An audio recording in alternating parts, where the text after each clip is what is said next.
Alright guys, a quick one. Here, I'll detail how to turn on or turn off Bluetooth on Samsung Galaxy A54 5G. So if at the end of this you found this often informative, please don't forget to like and then subscribe. The first one to do is go to your Samsung phone settings. On the settings, scroll down, locate and click on connections.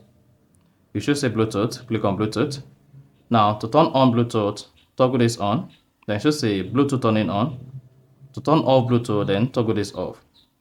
And then you're good. So if you turn this on and you want to connect to any device here, just go ahead, locate the device you want to connect to. Once you click on this, is going to connect to the device, and then you'll be able to pair your Samsung Bluetooth with the device. Alternatively, swipe at the control center, locate Bluetooth and click on it once to turn on the Bluetooth. So once you click on it, you should see this menu. Toggle this to turn on Bluetooth. You should say searching for device. Then to turn it off, toggle this off. And then you're good. So that's exactly how to turn on or turn off Bluetooth on Samsung Galaxy A54 5G. So if you found this offer informative, please don't forget to like and then subscribe.